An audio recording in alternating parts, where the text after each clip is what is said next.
আপনি কি জানেন প্রচুর মোবাইল টিপলে আপনি বিয়ে করতে পারবেন না, এমনকি শহরের সব থেকে মোটা মেয়েটাও আপনাকে রিজেক্ট করে দিতে পারে। ঠিক এমন একটি গল্প আজ আমি আপনাদেরকে শোনাবো। মোবাইল টিপে টিপে চোখ ঝাপসা করে ফেলেছি, চশমা ছাড়া কিছুই দেখতে পাই না। বাড়ির লোক এমনটাই বলে আমি নাকি মোবাইল টিপতে টিপতে চোখ নষ্ট করে ফেলেছি। তবে হ্যাঁ, চশমা ছাড়া এখন আমি চোখেই দেখি না। আমার চশমার পাওয়ার হলো 4.50, যাকে আপনারা 450 হিসেবে চেনেন। চশমা ছাড়া এখন আমি দূরের সবকিছু ঝাপসা দেখি, এজন্য অনেক ঝামেলাও পোহাতে হয় আমার। পড়াশোনা শেষ করে চাকরি বাকরি করছি অনেক দিন, প্রায় দীর্ঘ 5 বছর হয়ে গেছে। বাবা মা এবার চাচ্ছে আমার বিয়ে করাবে। আসলে বিয়ের ইচ্ছা আমার ছোটবেলা থেকে ছিল, কিন্তু কখনোই মুখ ফুটে বলতে পারিনি। আমার বিয়ের জন্য বাবা মা পাত্রী দেখছে। এটা শোনার পর আমি যা খুশি হয়েছিলাম তা বলার মতো না। প্রথম যেদিন পাত্রী দেখতে যাই, লজ্জায় চোখ মুখ লাল হয়ে গিয়েছিল, অনেকটা চোখে অন্ধকার নেমে এসেছিল। তবে পাত্রীর বাবা আমার চোখে মোটা গ্লাসের চশমা দেখার সাথে সাথে পাত্রী দেখার আগে আমাকে জিজ্ঞেস করে বসলো, বাবা তুমি কি চশমা ছাড়া কিছু দেখতে পাও? আমি বললাম স্পষ্ট না। আমার এই সংক্ষিপ্ত উত্তরে তিনি হয়তো সন্তুষ্ট হতে পারলেন না, তাই তিনি আবার বললেন,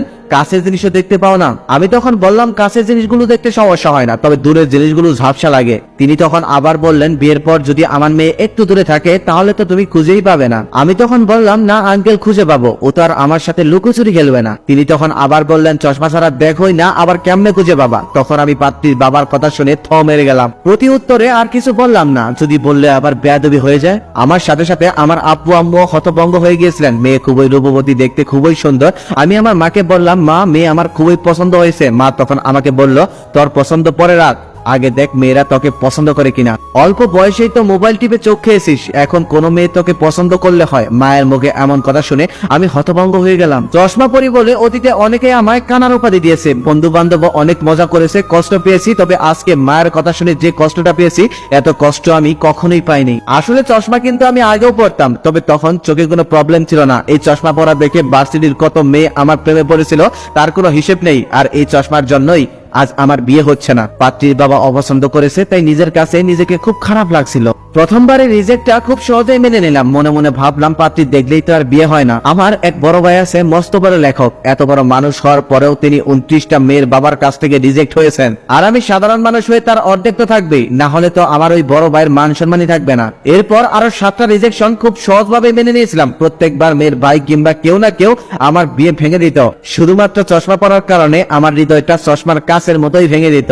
মনে মনে তখন নিজেকে দোষী ভাবা শুরু করলাম। অল্প বয়সে এত মোবাইল ইউজ করেছি যে, যার কারণে এখন আমার চোখটাই ঘোলা হয়ে গেছে। এভাবেই একে একে 11 বার রিজেক্টেড হওয়ার পর সিদ্ধান্ত নিলাম যে আর ভুল করব না, আর অপমানিত হব না। নিজের মতোই কোনো একটা চশমাওয়ালিকে দেখে বিয়ে করে ফেলবো। যদিও স্টুডেন্ট লাইফ থেকে চশমাওয়ালিদের প্রতি আমার অন্যরকম একটা দুর্বলতা কাজ করলো, আজকে না হয় সেটা প্রকাশ করে ফেলি। বাকি গিয়ে বললাম, মা চশমাওয়ালি দেখে একটা সুন্দরী মেয়ে খুঁজে বের করো, আমিও চশমাওয়ালি গিয়ে বিয়ে করবো, তারপর চশমায় চশমায় সংসার করব। মা তখন কিছু না বলে আমার দিকে বিস্ফোরিত নজরে তাকিয়েছিল। এমন ভাবে তাকিয়েছিল দেখে মনে হচ্ছিল আমি না জানি কত বড় অন্যায় করে ফেলেছি।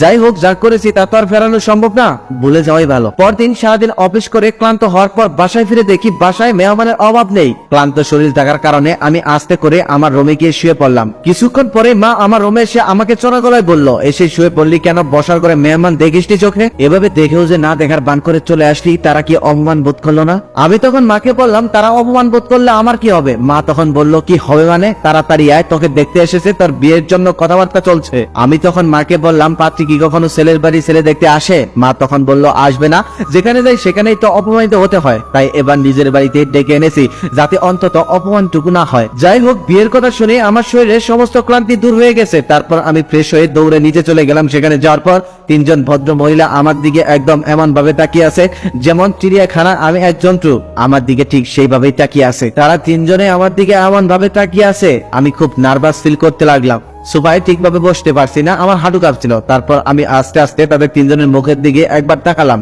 তাকিয়ে দেখলাম সেখানে 2জন বয়স্ক মহিলা বাদে একজন অল্প বয়সের মহিলা ছিল, যে কিনা অধিক স্বাস্থ্যের অধিকারী। তারপর মনে মনে ভাবতে লাগলাম, এই মোটা মেয়েটা কি বিবাহিত?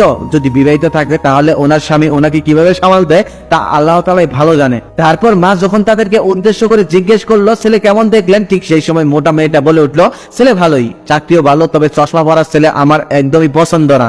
এই কথাটা শোনার পর মোটা মহিলাটার মুখের দিকে তাকিয়ে আমি ফ্যাকাশ হয়ে গেলাম। তাহলে আম্মু এই মেয়েটাকে আমার জন্য পছন্দ করেছে। যাই হোক, ওনারা চলে যাওয়ার পর মাকে গিয়ে বললাম, মা তুমি আর আমার জন্য মেয়ে খুঁজে পেলে না? মা তখন বলল, মানুষের আকৃতি নিয়ে এভাবে কটূক্তি করতে হয় না। আমি তখন মাকে বললাম, আচ্ছা ক্ষমা চাচ্ছি, তবে শেষ পর্যন্ত যে এই মেয়েটাও আমাকে রিজেক্ট করে দিবে এটা কিন্তু আমি ভাবতেও পারিনি। তার কয়েকদিন পর বাবা চশমা পরা দেখে একটা মেয়ে খুঁজে বের করলো, মেয়েটা নাকি তার কেমন একটা বন্ধুর মেয়ে হয়। আমি তো এটা শোনার পর খুশিতে আত্মহারা হয়ে গেলাম আর বললাম, তোমার পরিচিতের মধ্যে এমন মেয়ে আছে, আমাকে আগে তো বলনি। বাবা তখন আমাকে বলল, যাই হোক আগেই পারিবারিক ভাবে দেখার কোনো দরকার নেই, আগে তুই একাই মেয়ের সাথে দেখা কর, মেয়ে যদি পছন্দ হয় তারপর না হয় পারিবারিক ভাবে কথা বলা যাবে। আমি এবার ভীষণ খুশি হয়ে গেলাম, কারণ যেহেতু মেয়ে আমার মতোই তাহলে তো আমাকে রিজেক্ট করবে না। তারপর বাবার কথা মতো একটি পার্কে গিয়ে মেয়ের সাথে দেখা করলাম। দেখার পর মেয়েটা আমার দিকে অবাক দৃষ্টিতে তাকিয়ে রইল আর বলল, আপনি দেখতে অনেক সুন্দর, চাকরিও করেন ভালো, তবে একটা কথা।